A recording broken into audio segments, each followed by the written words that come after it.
उद्धव ठाकरे मराठवाड्याच्या दौऱ्यावरती होते आणि कुठेतरी शेतकऱ्यांच्या बांधावरती ते गेले आणि तिथून त्यांनी असं म्हटलं की मी शेतकऱ्यांच्या बांधावरती फिरतोय, मात्र आमचे मुख्यमंत्री बिहारला फिरतायत आणि तिकडे त्यांना महाराष्ट्राचं काही देणं घेणं नाही.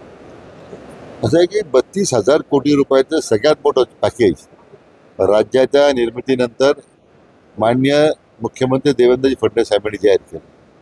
नुसती घोषणा केली नाही, आज प्रत्येकाच्या शेतकऱ्यांच्या खात्यामध्ये पैसे जात आहेत.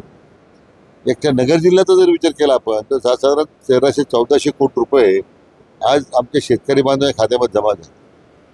तुम्ही फक्त कोरड्या आश्वासन फिरलेले आहे. म्हणजे लोकांना मला हे स्मरण करून द्यायचं, हेच उद्धव ठाकरे पूर्वी बांधवर गेले होते मराठवाड्याच्याच, आणि आम्ही 50,000 रुपये एकरी देऊ, मदत करतो, या आपत्कालीन शेतकऱ्यांना मदत करू. 2.5 वर्ष मुख्यमंत्री राहणारा माणूस घराबाहेर पडला नाही. कोविडचं कारण सांगू, जनता बेहाल होती. त्यावेळी स्वतः देवेंद्रजींनी त्यामध्ये विशेष पुढाकार घेऊन राज्यामध्ये जे काही कोविड सेंटर सुरू झाले, आदरणीय प्रधानमंत्री महोदयांनी एक मोठी मोहीम सगळ्या सेंटर्सला सरकारच्या व्हेंटिलेटर देण्याचा विशेष कार्यक्रम हाती घेतला. त्यावेळी कुठं उद्धवजी होते, पण ज्या मराठवाड्याच्या बांधावर ते गेलेले आहेत त्याच बांधावरून त्यांनी 50,000 रुपये मदतीची घोषणा केली होती. मग मुख्यमंत्री झाल्यानंतर त्यांना ते विसर पडला. मला वाटतं कोणत्या प्रश्नाचं राजकारण करू नये. आता जनतेने ज्याला नाकारलं अनेक वेळा, हे वैफल्यातून हे सगळं आता विधान करण्याचं विधान सुरू आहे.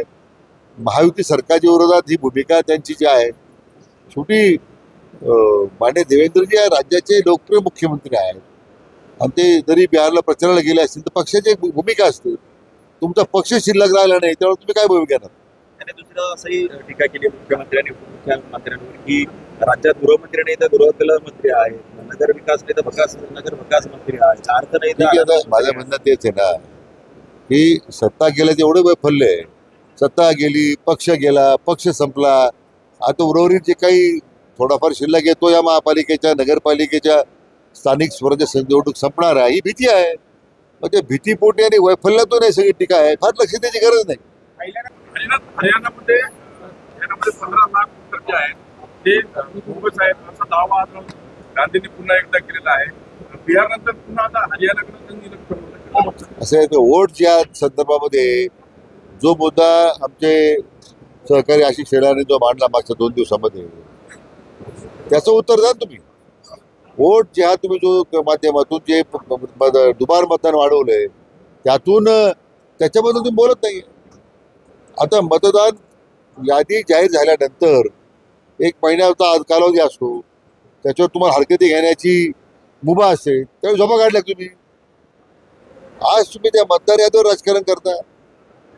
अरे तुम्हाला जनतेने केव्हाच फटकारलेलं आहे, नाकारलेलं आहे. तुम्हाला आता मला वाटतं या असंस्कृत शब्द वापरायचा नाही आहे, परंतु आता फक्त आता वोट चोरी, बोगस याद्या घेऊन तुम्ही मतदारांचा अपमान करायला निघालेला आहात.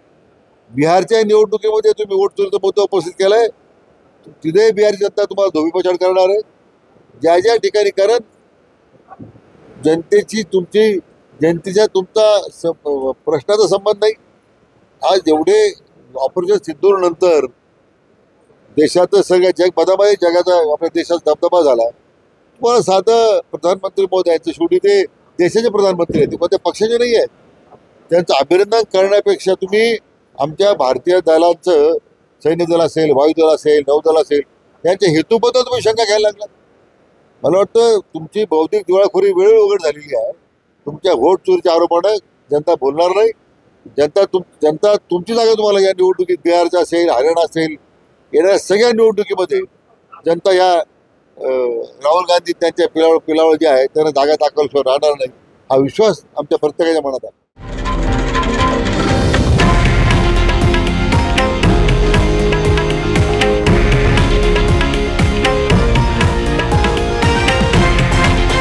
हे आहे देशातील नंबर 1 न्यूज नेटवर्क आणि आपण पाहत आहात TV9 मराठी, एकमेव.